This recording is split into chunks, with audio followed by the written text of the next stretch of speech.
Situs judi online jaringan Kamboja dikirimkan ke negara Kamboja terkait data-data dan juga penyaluran uang dari judi online tersebut. 3 orang buronan kasus judi online berhasil ditangkap polisi di Kamboja. Menelusuri praktik judi online yang dikendalikan dari Kamboja.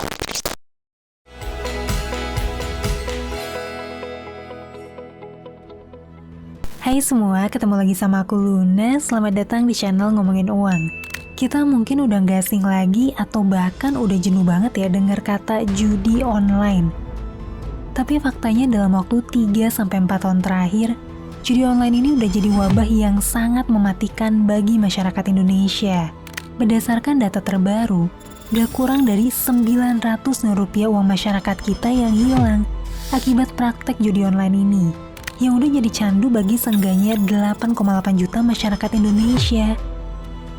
Di mana ratusan triliun uang masyarakat kita akhirnya tuh cuma ngalir ke jaringan sindikat judi di Asia Tenggara yang sebagian besar bermarkas di negara Kamboja.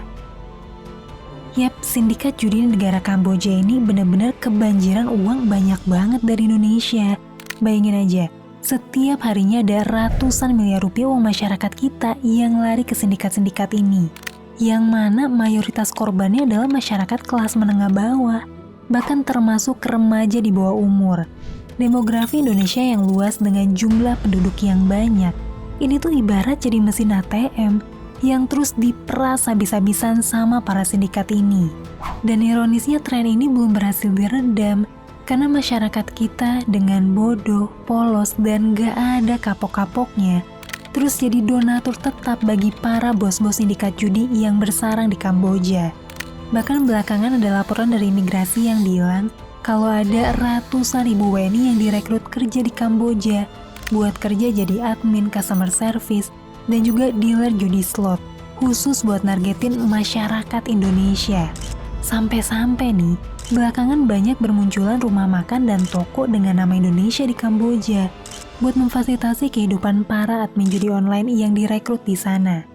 Oke, di video ini aku mau bahas tentang negara Kamboja, khususnya gimana sih industri judi berkembang di sana, dan pada akhirnya ngejalanin Indonesia sebagai target sasaran utama dari para sindikat judi di negara ini.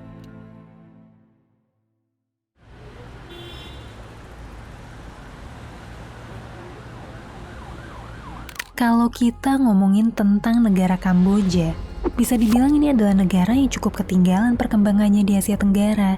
Dari ekonomi kita lihat dari PDB per kapitanya. Bisa dibilang Kamboja itu salah satu yang paling rendah di Asia Tenggara. Begitu juga dengan indeks pembangunan manusianya, yang ngukur tingkat pendidikan, kesehatan, dan standar hidup layak. Negara Kamboja juga salah satu yang paling ketinggalan di antara negara Asia Tenggara lain. Nah, kondisi negara ini sebetulnya berakar dari sebuah peristiwa sejarah besar yang sangat kelam di tahun 70-an, di mana rezim berhaluan politik komunis bernama Khmer Merah berhasil menguasai pemerintahan dan membantai setidaknya 2,2 juta masyarakat sipil, yang merupakan 25% atau 1/4 dari total penduduk Kamboja saat itu. Dan yang lebih parah lagi, karena interpretasi paham komunisme yang ekstrim di Kamboja, maka Pol Pot selaku pemimpin militernya memimpikan masyarakat yang setara seutuhnya. Jadi penduduk sipil yang dijadiin target pembantaian rezim komunis saat itu adalah mereka yang dianggap punya keunggulan, yang menonjol dibandingin yang lain. Makanya penduduk Kamboja yang saat itu berpendidikan, punya kepintaran, berpenampilan lebih baik, berpakaian bagus, badannya atletis, pakai kacamata, atau pandai bicara, semuanya tuh jadi korban keganasan dari rezim komunisme ekstrim yang gak segan-segan membantai masyarakatnya sendiri, cuma karena dianggap gak setara sama yang lain. Di sini kamu bayangin aja deh, kalau ada sebuah negara yang ngebunuh rakyatnya yang punya keunggulan, lantas gimana sisa SDM yang bertahan di negara itu? Dan gak cuma itu aja, praktek komunisme ekstrim saat itu juga ngancurin ekonomi Kamboja sampai ke akar-akarnya. Saat itu semua aset masyarakatnya disita sama negara. Gak ada lagi yang namanya kepemilikan pribadi. Semua bentuk transaksi ekonomi dilarang keras, mulai dari penggunaan uang ataupun barter, semuanya dilarang. Semua penduduk kotanya, apapun profesinya, itu dipaksa jadi petani di ladang, supaya semuanya jadi setara di bawah paham komunisme. Rezim Khmer Merah akhirnya jatuh setelah berkuasa selama 3 tahun 8 bulan. Walaupun singkat, tapi kehancuran yang mereka timbulin buat negara Kamboja sangatlah besar dan mempengaruhi seluruh tatanan masyarakat Kamboja sampai saat ini. Setelah jatuhnya rezim Khmer Merah, Kamboja perlahan mulai kembali menghidupkan aktivitas ekonominya. Tapi ya jujur aja, gak banyak pilihan yang dimiliki negara yang 1/4 penduduk unggulnya tewas dibantai sama tentaranya sendiri.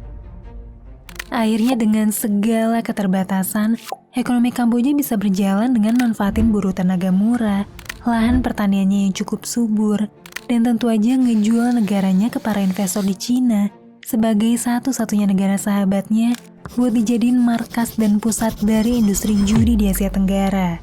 Sejak awal tahun 90-an, ada banyak investor asal Cina yang nanemin modalnya di Kamboja buat numbuhin pariwisata judi.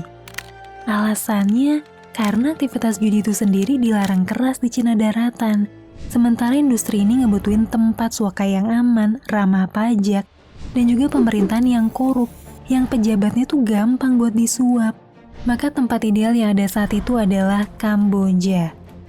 Apalagi judi itu sendiri udah jadi bagian dari tradisi budaya Kamboja sejak lama, di mana setiap perayaan dan festival kayak Tahun Baru, Hari Raya, acara adat, kumpul keluarga atau apapun itu selalu dirayain dengan berjudi bareng sama kerabat dan keluarga. Dan karena itulah di tahun 90-an, negara Kamboja disulap jadi surga buat para pecandu judi di Asia Tenggara. Dari pembangunan ratusan kasino, game mesin slot, judi mahjong, taruhan bola, pacuan kuda, sampai yang terbaru adalah judi online. Ada seenggaknya 3 kota yang jadi pusat industri judi di Kamboja. Yang pertama adalah kota Poi Phet yang ada di perbatasan Thailand buat ngelayanin para pecandu judi di Thailand. Terus ada juga kota Ba Phet di dekat perbatasan Vietnam yang dibangun khusus buat melayani pecandu judi dari Vietnam. Dan yang terbaru adalah kota resort bernama Sihanoukville yang letaknya strategis banget dan jadi kota wisata pantai sekaligus pusat wisata judi kelas internasional. Tapi seiring perkembangan teknologi smartphone, 3 kota ini khususnya Sihanoukville bukan lagi jadi pusat kasino dan rumah judi dalam bentuk fisik doang, tapi juga jadi markas dari sindikat judi online yang nargetin masyarakat internasional khususnya Indonesia. Makanya beberapa tahun belakangan ini, ada banyak rumah makan khas Indonesia yang mulai menjamu di kota ini. Seiring semakin banyaknya warga Indonesia yang berdatangan karena direkrut sama para sindikat judi yang ada di sini, buat dijadiin admin, programmer, ataupun jadi pembuat ads online marketing judi slot yang nargetin Indonesia. Sekarang mungkin kamu mikir gitu, gimana sih peran pemerintah Kamboja sama fenomena judi di negaranya ini?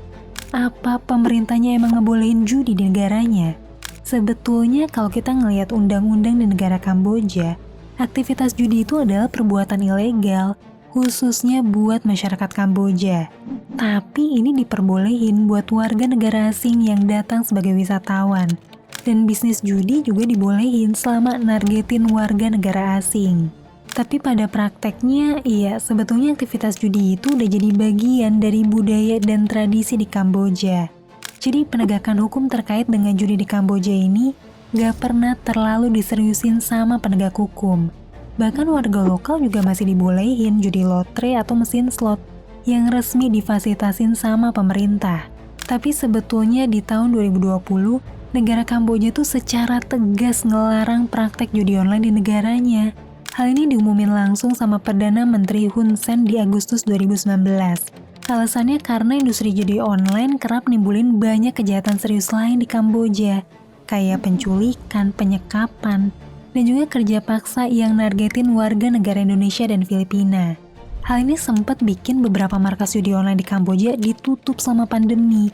Tapi bukan berarti nggak beroperasi sepenuhnya, karena iya namanya operasional kantor judi online, tentu yang dibutuhin cuma sebuah kantor tertutup aja, dan gak perlu pasang atribut apapun lagi, alias beroperasi secara diam-diam.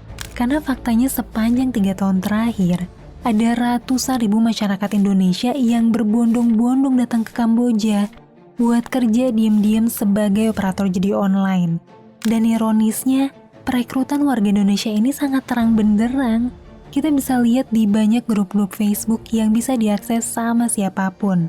Nah, masalahnya gak sedikit dari iklan lowongan kerja ini pun sebetulnya adalah bentuk penipuan dari para sindikat judi. Karena sesampainya para WNI ini di Kamboja, banyak di antara mereka yang diperlakuin gak manusiawi. Mulai dari jam kerja yang sangat tinggi, makanan yang disediain gak layak makan, bahkan sampai ada penyekapan, paspor disita, dan gak boleh pulang ke tanah air.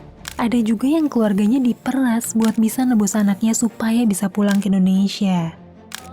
Pemerintah Indonesia bantu kami ya, bebaskan kami dari Kampong Chong, Buffet, tepatnya di perbatasan Vietnam. Video yang ramai beredar di jagat maya ini tampilkan sepasang suami istri dalam kondisi mengkhawatirkan. Mengaku disekap dan disandra, tak bisa makan minum selama 3 hari, bahkan ke toilet pun dilarang. Industri judi online di Indonesia ini udah makin pelik, bahkan udah masuk ke lembaga-lembaga yang seharusnya melindungi masyarakat kita. Industri ini udah jadi mesin uang raksasa yang terus menggerogoti setiap sendi ekonomi negara ini. Sekarang kamu bayangin aja, ratusan miliar uang masyarakat kita tiap harinya terkuras habis buat memperkaya kantong-kantong sindikat judol ini. 900 triliun rupiah uang masyarakat kita udah dipermainin sama sindikat ini. Bayangin betapa banyaknya daya beli masyarakat kita yang terkuras habis karena judi online ini.